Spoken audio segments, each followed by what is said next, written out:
How's it going? Happy Rusev Day. Welcome to NoDQ Live here on NoDQ.com and the YouTube channel, youtube.com/AaronRift NoDQ. Today is going to be a very special edition of NoDQ Live. I will be looking back at the year 2017. Was it good? Was it bad? Was it a little bit of both? The answer is the latter.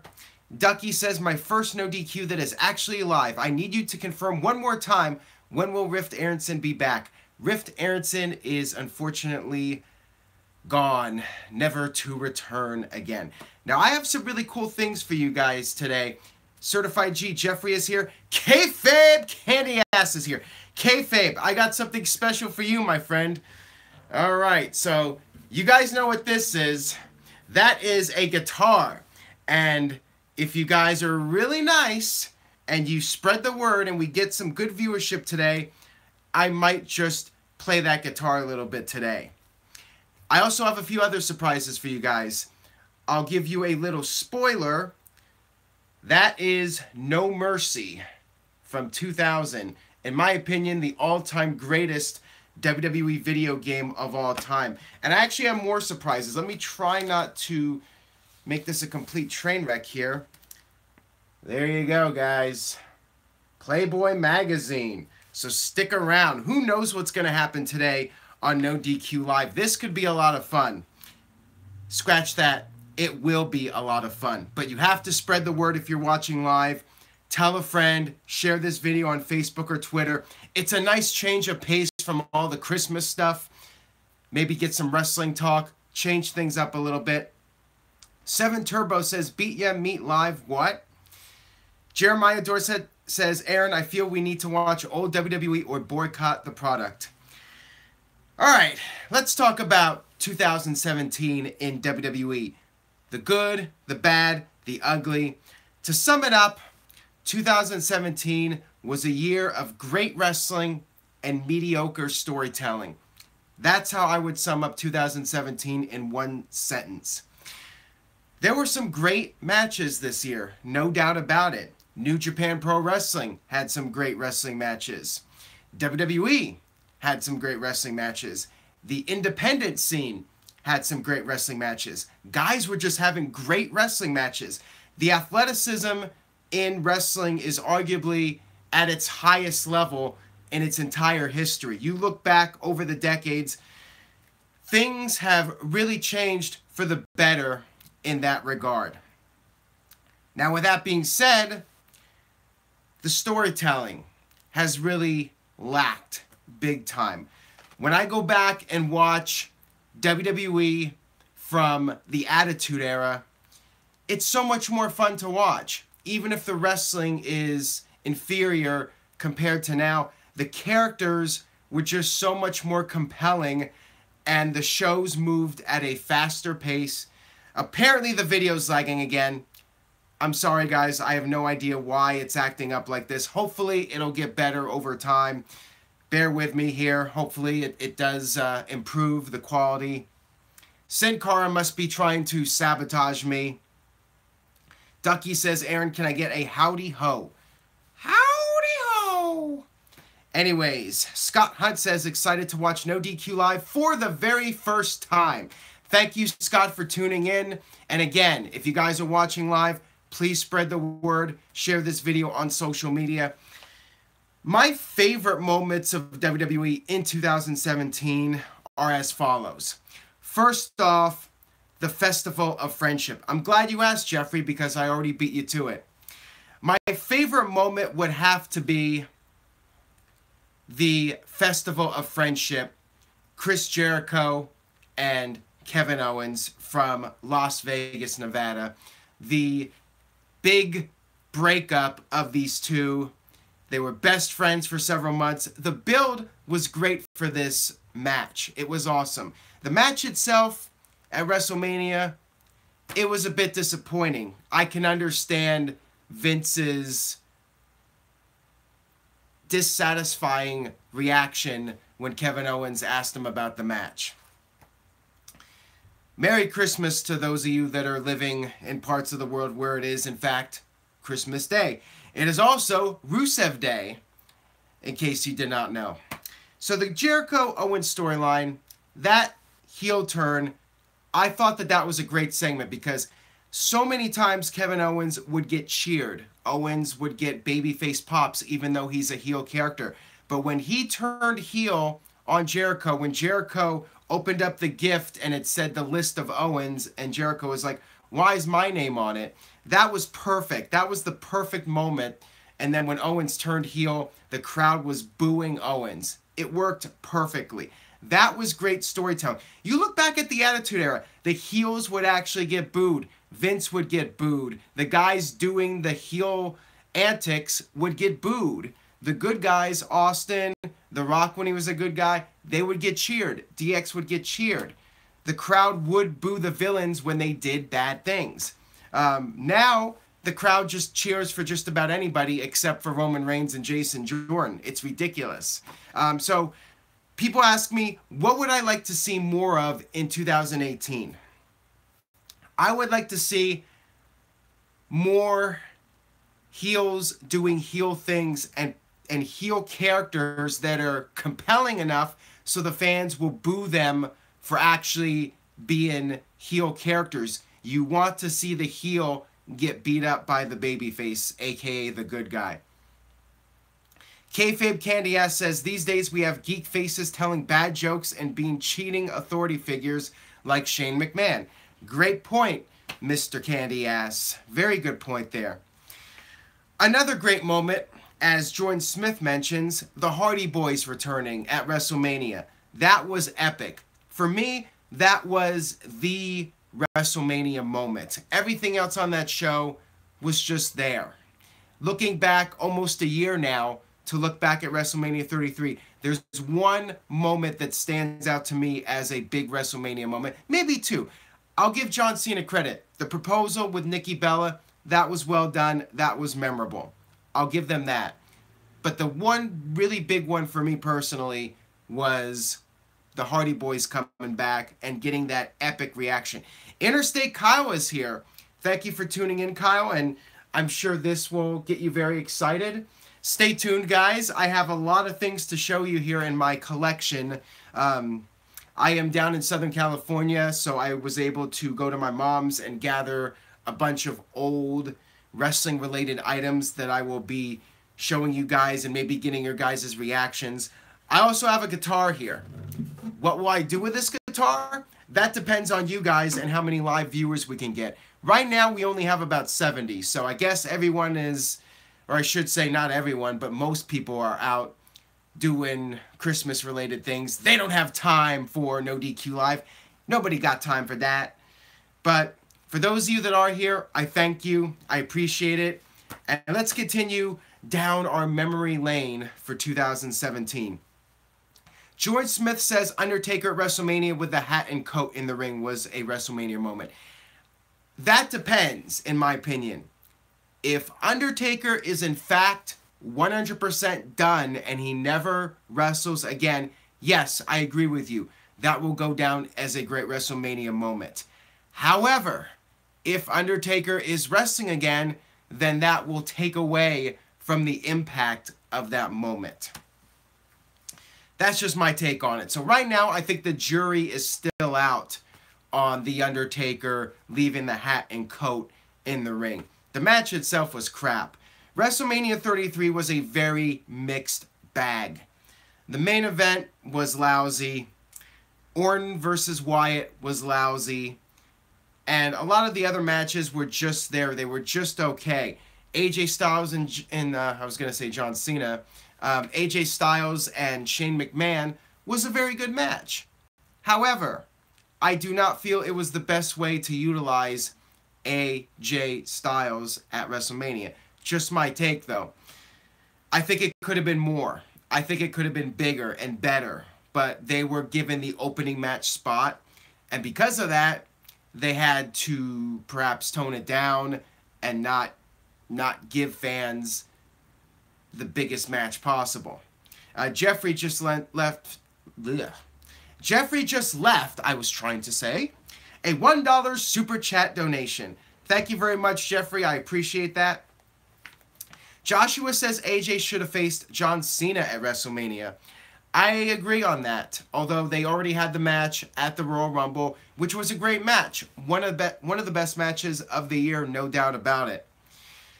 Jordan asks me about the Great Balls of Fire pay-per-view. Bad name, but good show. Yes, that was one of the pleasant surprises of the year. Great Balls of Fire. I loved the build-up with Samoa Joe and Brock Lesnar. Samoa Joe choking out Paul Heyman was one of my favorite moments of 2017. The SummerSlam match, which unfortunately did not make the NoDQ.com year-end award poll for Match of the Year, that was great too. There were some really solid moments in 2017 that I enjoyed. The Survivor Series build-up was really strong. The takeovers were all great shows. The breakup of Gargano and Ciampa, that was very well done. Worst moments of 2017. Also, before I get to the worst moments, I did like the heel turn when Cass turned on Enzo. I thought that was well done. Unfortunately, the follow-up was lackluster. Now, worst moments. Worst moments of this year. Randy Orton versus Bray Wyatt. The feud started off very promising. Then Randy Orton burned down Bray Wyatt's house. And you're wondering, what is going on here?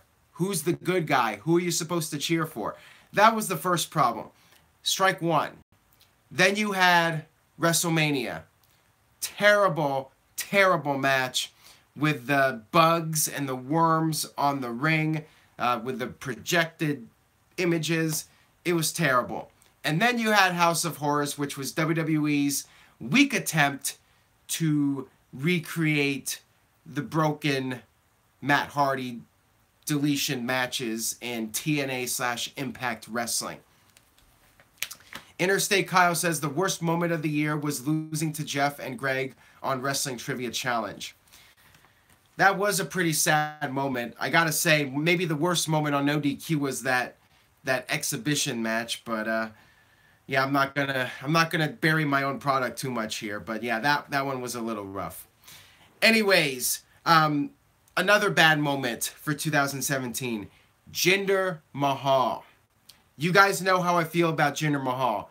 Just a bad idea from the get-go. And people were like, you got to give it a chance. You got to give it a chance. I knew it wasn't going to work. I've seen it time and time again. This was a very forced push. This was not a guy who got over organically. He was booked as enhancement talent for 6 months. And then all of a sudden you put him in the main event. It was destined to fail. I could see it coming a mile away. It was not going to work. It was never going to work unless he came up with some shtick that caught on. But you just don't know. I mean, there's always that possibility something could have caught on. But Jinder Mahal ended up being exactly what I expected. It was just your stereotypical foreigner heel, cutting the promos, ripping on America. It's the same thing we've seen over and over and over again.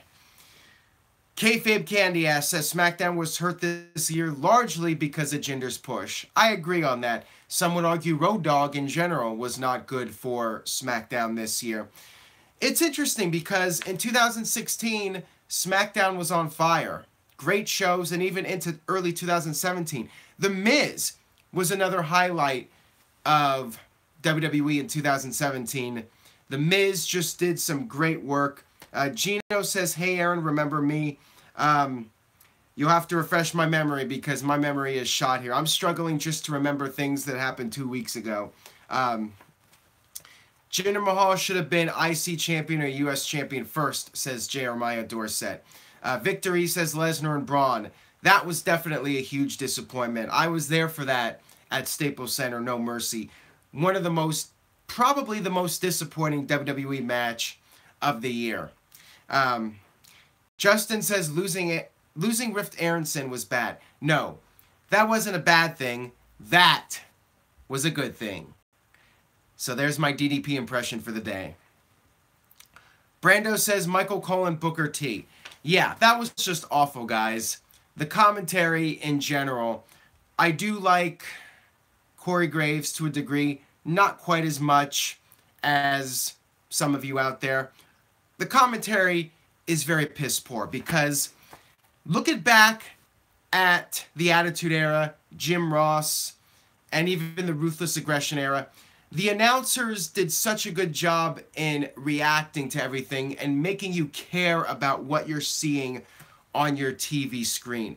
Jim Ross would always show passion and emotion for what was going on, and it made me care. It made me care about what I was watching.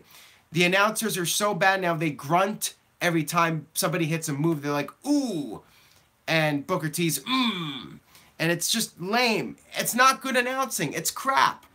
You guys could do it. Anybody off the street, you could have them do commentary, and they could probably do a better job. Maybe not Michael Cole. Michael Cole does do a great job in getting all of WWE's plugs and shills across. You know, make sure you tune into the WWE Network. Make sure you go on WWE.com and vote. All that stuff. Michael Cole's good at that. He's good at keeping the fans informed on all the storylines and whatnot in his earpiece. He does a very solid job of that. He has a lot of experience. It's a hard job. You're under a lot of pressure when you're doing that live. So Michael Cole is a professional. I give him credit for that. It's a hard job. But Booker T, man, he should not be there. As much as I like him in the company over the years as a performer, he sucks at color commentary. He's just not good. Michael Cole even called Triple H Stephanie's wife. Well, you know, that's an honest mistake, and it was a funny one at that. I mean, it's fun when the announcers say something unintentionally funny every now and then, although it seems like these days they say unintentional funny things all the time. Nicola says, I want JBL on Raw instead of Booker. I just want more Ronaldo and Corey Graves. Two-man team, and that's it. And maybe look to the indies and look for some good announcers that show real passion and emotion and bring those guys in. So that's something I would like to see in 2018. You know, we're recapping 2017 and what could be done to make things better in 2018. Definitely shake things up with the commentary team. No more than 2 guys, and bring in a few new people from the indies. Bring in some guys that have some real emotion and passion, and let them have some creative freedom and not just, you know, be told what to say by Vince constantly 24/7. Byron Saxton sucks. He's awful. He's not good. David Otunga's not good. And I guess I should just drop it at that, because then people will start making accusations about me. They're just not good. You know, they're not good at their jobs. It is what it is, as I would like to say. And it has nothing to do with the color of their skin. They're just not good at their jobs. Bottom line. JBL is terrible, and he's white. He sucks. JBL is terrible. Just got a $5 super chat donation from Stephen Osborne. Thank you, Stephen. I appreciate it. He says, Happy Rusev Day. Do you think the commentary would benefit from a 98 style booking where they changed up the team each hour? Interesting idea there. I know back in 98 they would have Michael Cole do the first hour. I think it was done to get Michael Cole in the mix, you know, so he could have some experience and work with JR and, you know, get better that way by working with JR and being put into that high pressure situation, but not doing too much, you know, not having him do 2 hours every week, doing 1 hour instead. I think it was good. And yeah, if you do bring in some new people, that might not be the worst idea in the world. But the thing is, with guys like Corey Graves and Byron Saxton, they were in NXT getting that experience and getting that time put in to the job. They're just not showing improvement, unfortunately. In particular, the Byron Saxtons of the world are just not getting better. Kevin says, do you see Josh Matthews coming back to WWE if they get Madison Rayne? I hope not. Josh Matthews is awful too, and he's white as they come. That guy is terrible. Awful, awful announcer. TNA has no good announcers either. I don't like Borash. I didn't like the Pope. You know, Mike Tenay and Don West, I wasn't the biggest fans of them, but they were better than anything TNA has had since. Taz was all right for a while, but then he started getting annoying. I mean, Taz really went south when he was doing the Aces and Eights storyline, and he's trying to be this badass biker and try to, be the heel announcer. It just didn't work. It was terrible. I don't like Matt Stryker either. There's not a lot of good announcers these days. I mean, they're very far and few between. I'd have to say Mauro Ranallo is the best, and Corey Graves is good, and the rest are subpar. That's my take on it. Gordon Soley was great back in his day, Kevin. Justin says Kalisto and the water bottle incident. What do you think? Just terrible. I mean, that is something that should never happen. You should never throw anything at the wrestlers. You should never touch them. That is just wrong to do that. And that guy that did it, I mean, maybe he thought he was just being funny. Maybe he thought it wasn't going to hit Kalisto. But you just don't do it. You just don't throw things at the wrestlers.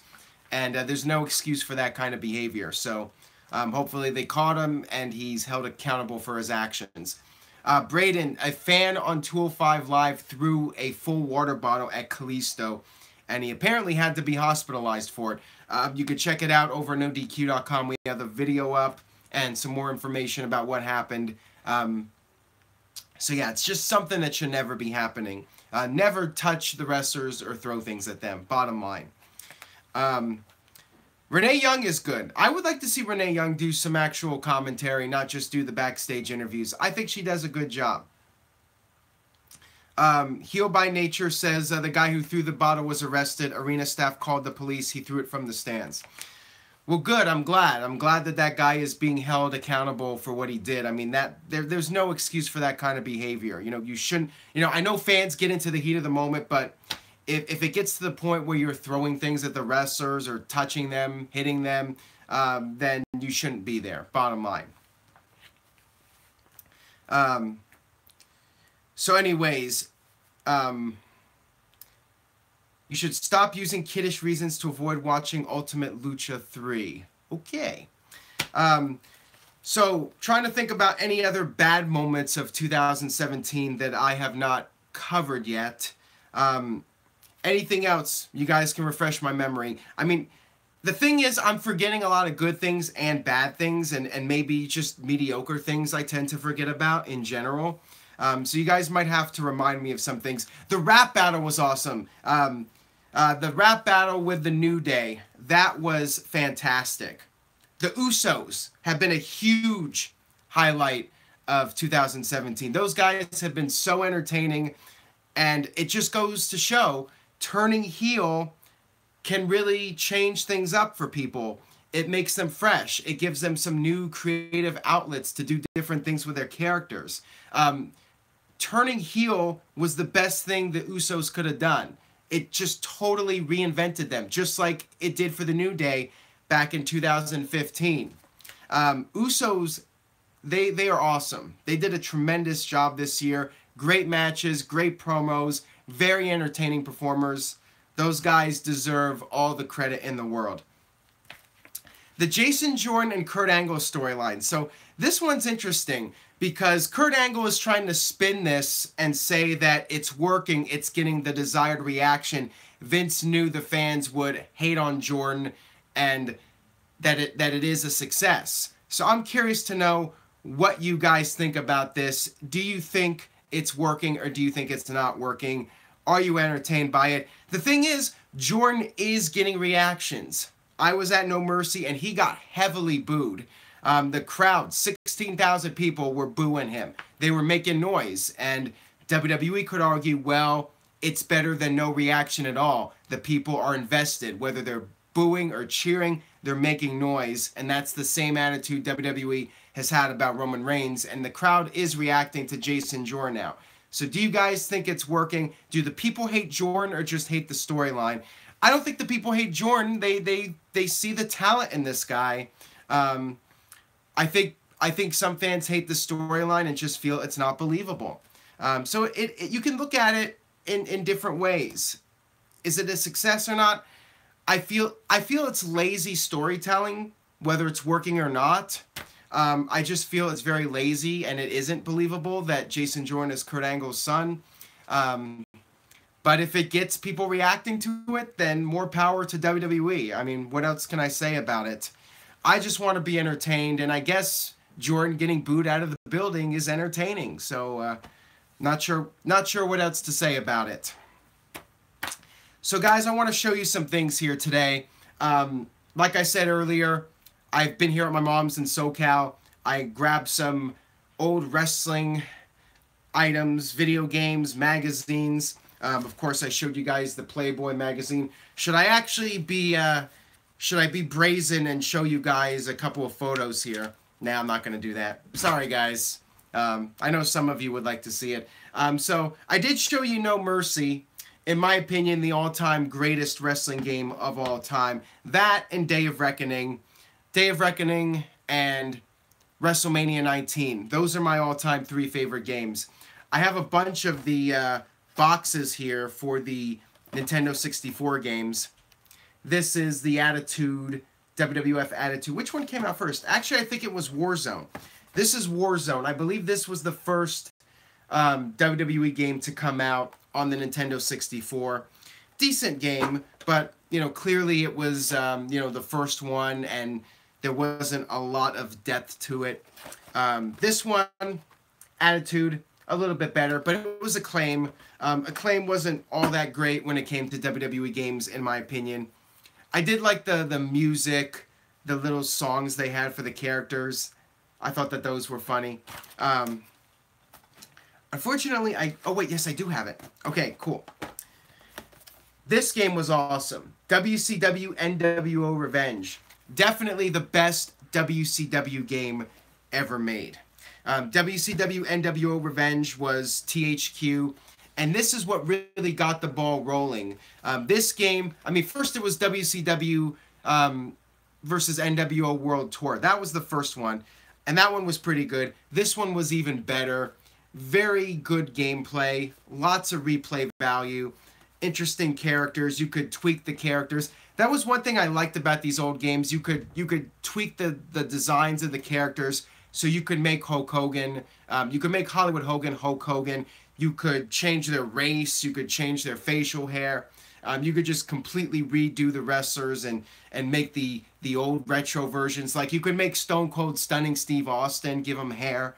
I had a lot of fun. As a kid, I had a lot of fun just messing with the characters and making all the different versions of them. And I think you could have like 4 different slots for the wrestler. So you could have the current version, and then you could make your own custom versions. I really enjoyed this game a lot. And then next up, we had WrestleMania 2000. So you knew the tide was turning. You knew the tide was turning when WCW lost THQ to WWE, and THQ started making WWE video games. WrestleMania 2000 was the next step in just making the games better, and this one was fantastic. WrestleMania 2000 was awesome. Really fun game, very similar to WCW NWO Revenge, but with the WWE characters and just more features overall. Next up, we have No Mercy. Of course, I have the game right here, the actual physical game still after all these years. And they perfected it with this game. So much fun. As Roger here says, hot dog, diggity, diggity, diggity dog, Socko. That game was so much fun. Just an amazing game. Although I tried to play it a year or 2 ago, and Greg Cherry kicked my butt at it. And that's what happens when I don't play a game in 15 years. But he's trying to say, well, you know, when you learn a game and you play it again for the first time, it's like learning how to ride a bike again. I guess I just suck. Maybe I just suck, and I have to come to terms with that. So I got some other stuff here. TV Guides from 1998. That is Bill Goldberg right there on the cover of TV Guide. And you have cigarettes on the back. So in 1998, TV Guide released 4 different covers. They had Goldberg. They actually had 2 WCW covers and 2 WWE covers. So Goldberg was the first one. Then they had The Undertaker, as you can see here. Again, this is from 1998. The incredible story of how wrestling became TV's biggest sensation. Actually, Undertaker was one of 4. Oh yeah, they're not in any particular order. It's one of 4 signature covers. Here's Hollywood Hogan, the other WCW one. It has his signature at the bottom. And then the fourth one was Stone Cold Steve Austin. So you had Undertaker, Austin, Goldberg, and Hogan, the 4 covers for TV Guide right here. So I still have these stored away, tucked away. Let's put those back. Here's another TV Guide. This must have been from another period. This is Randy Savage. This must have been from 1999 on a TV Guide cover. And, oh yeah, there's even more here. They must have done more because it was so popular. Here's The Rock. This looks like, based on The Rock's look here, I'm going to say this is 2001 with the vest he's wearing and the haircut. I think it's 2001 by the looks of it. And he doesn't have the sideburns. So I'm assuming this is around circa 2001.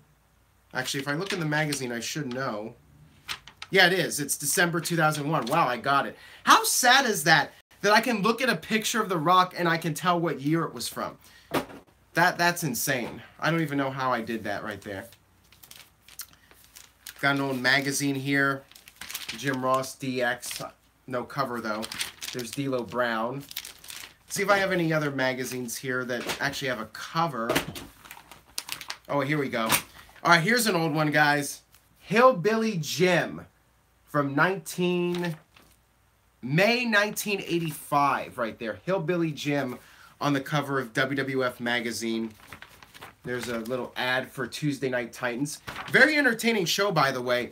If you guys have not watched it on the WWE Network, you should definitely give it a shot. Watch the ones with Dr. D, David Schultz. Those ones are really entertaining. Dr. D actually pulled a gun on Vince McMahon on one of the episodes. So look for it on the WWE Network. Anything with Dr. D, David Schultz.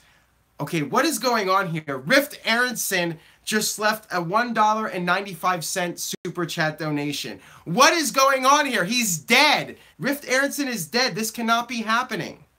How is this even possible? Anyways, hopefully that doesn't happen again. I must just be seeing things here. Rift Aronson is dead. He is not alive. That did not just happen here. Here's a Pro Wrestling Illustrated from 1987? 88. January 88. Pro Wrestling Illustrated with Ted DiBiase. Why everyone is out to get Ted DiBiase. I'm doing something totally different here. I don't think I've ever done a video like this before, so we'll see if it gets any viewers or not. I'm just going through some of my old crap here. Aren't they great? Double J heads back into the studio with Sawyer Brown. So this must have been April 1998. You know, the funny thing about this Jeff Jarrett storyline is when Jarrett came back in 97, October 97, he cut this huge promo about how Double J sucked and it was a terrible gimmick.